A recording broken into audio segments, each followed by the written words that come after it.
नमस्कार।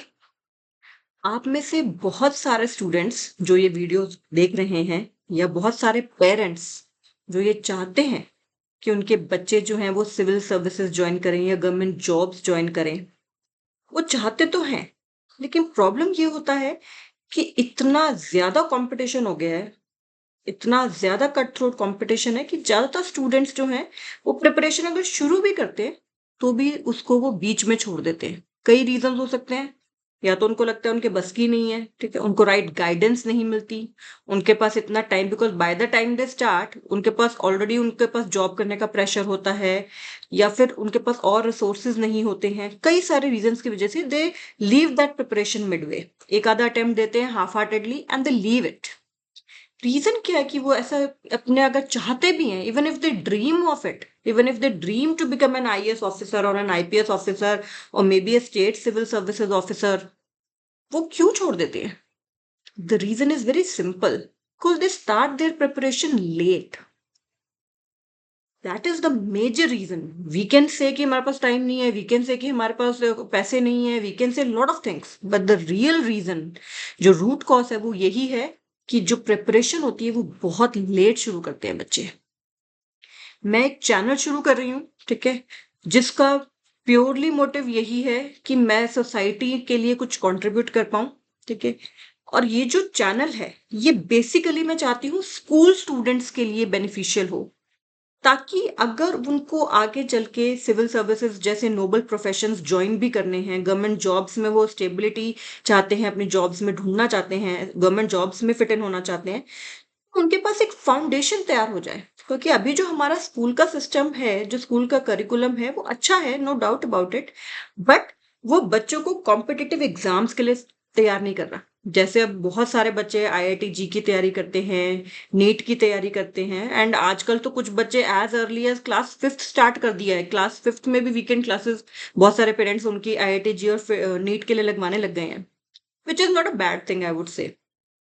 लेकिन मेरे ये जो चैनल है, इसका जो टारगेट ऑडियंस मैं चाहती हूँ वो बच्चे हों, स्कूल के स्टूडेंट्स हों, ताकि वो उनका फाउंडेशन इतना स्ट्रांग हो जाए कि वो कोई भी कॉम्पिटिटिव एग्जाम इजीली फेस कर सके। उनको जो अगर उनका अभी से जैसे कहा जाता है ना कि अगर प्री बायोटिक दे तो खाना अच्छे से डाइजेस्ट होता है, तो ये जो प्री प्रिपरेशन है ये एक तरह से प्री बायोटिक ही है, ठीक है?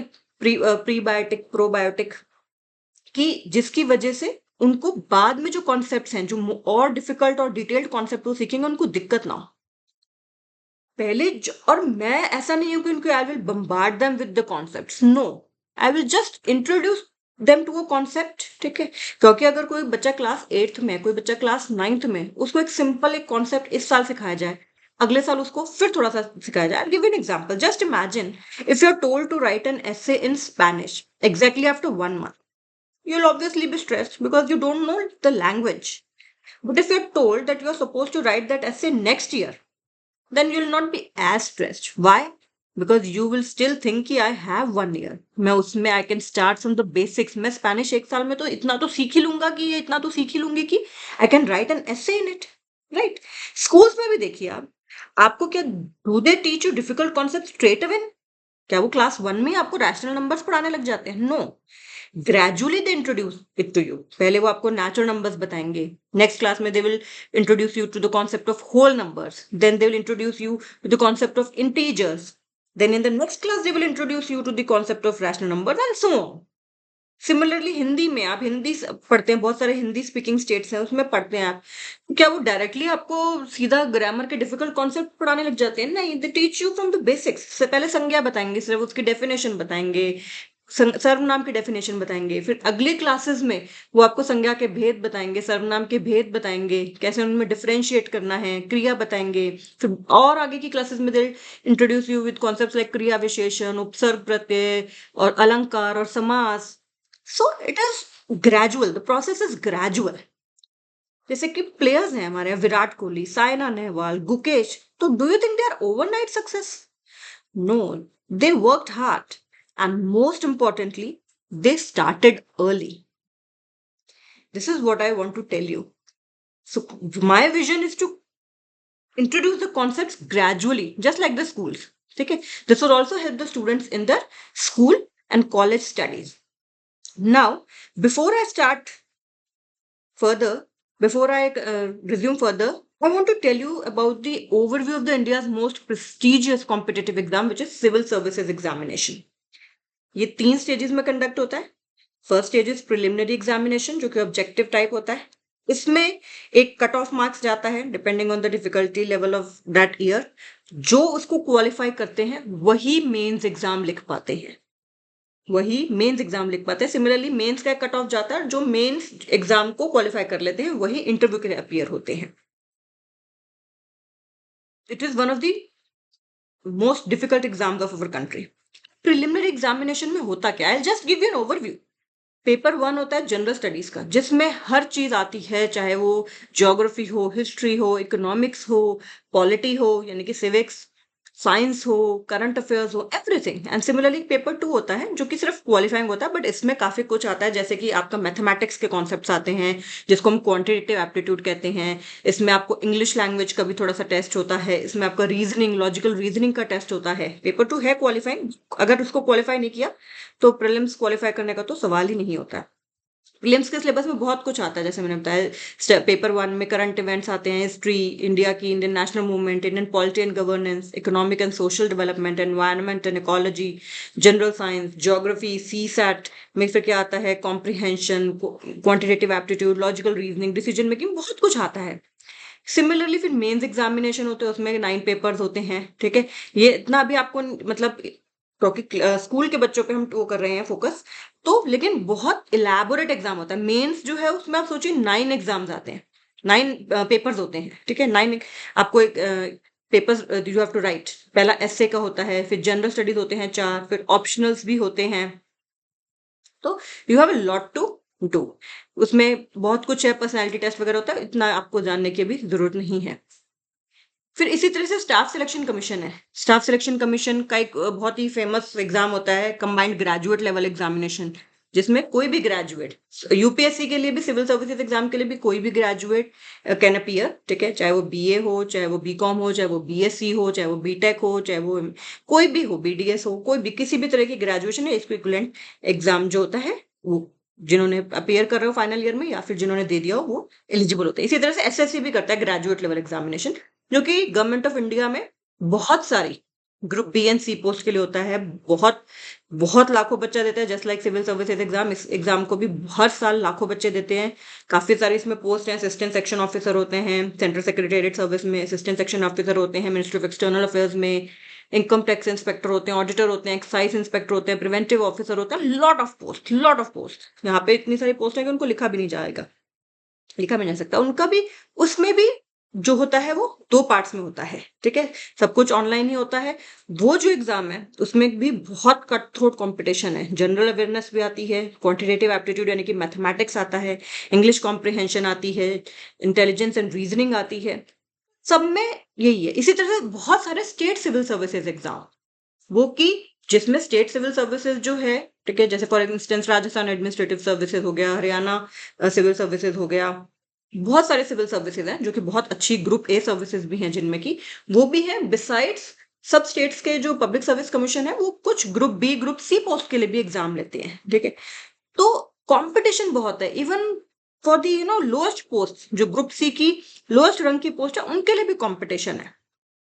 तो अगर गवर्नमेंट जॉब का है ड्रीम, इंटरेस्ट है, चाहे वो सिविल सर्वेंट हुआ at the highest level to become an IAS officer और आईपीएस ऑफिसर, या फिर कोई और भी group B post, group C post के भी अगर हैं ड्रीम, तो you have to start early. कुछ पोस्ट तो आफ्टर 12th भी एलिजिबिलिटी हो जाती है। फॉर इंस्टेंस सेंट्रल गवर्नमेंट में स्टेनोग्राफर्स होते हैं, स्टेनोग्राफर्स जो शॉर्ट हैंड वगैरह जानते हैं, तो उनके लिए भी पहले एग्जाम होता है। थ्रू वो एसएससी ही करती है, स्टाफ सिलेक्शन कमीशन ही एग्जाम कंडक्ट करता है।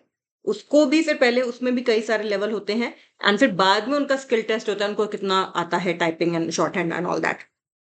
तो what is the point that I am making? The point that I'm making is that we should start early and we should stay ahead. Now, through this channel, I want young students, school going, who are studying in class 8th, 9th, 10th, 11th, 12th, or maybe even first year of college. I want them to start preparation of government exams if they are interested. Just like they start preparation of IIT JEE और NEET early, ठीक है, so that we can lay a very strong foundation, ठीक है, so that when you are introduced to difficult concepts later, you will not be taken by surprise.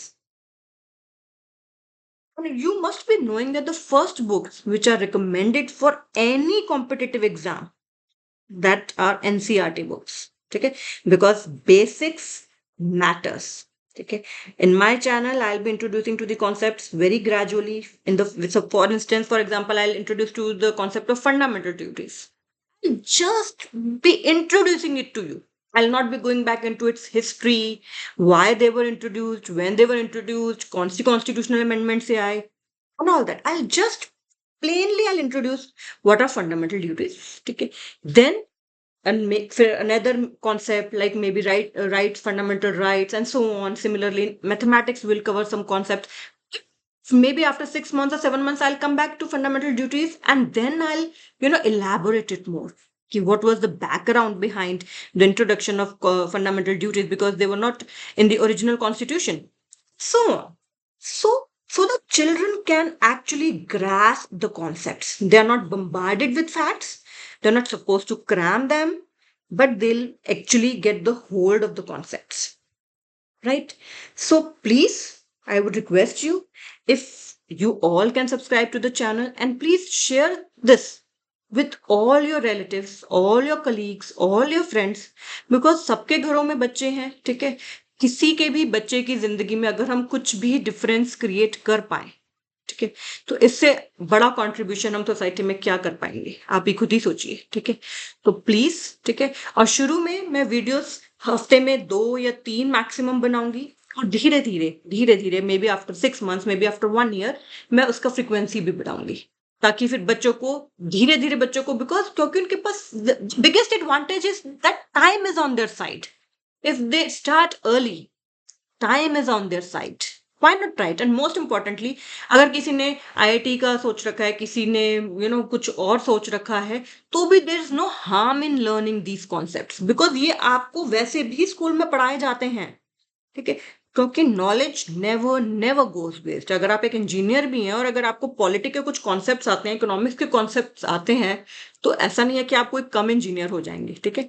So please, और ये बहुत heavy नहीं होगा, बहुत ग्रेजुअली इंट्रोड्यूस किए जाएंगे कॉन्सेप्ट्स, ठीक है, और ट्राई करिए 6 महीने, साल, अच्छा लगेगा तो you can ask your children to continue, and you, if you are student hearing this, you can continue, ठीक है।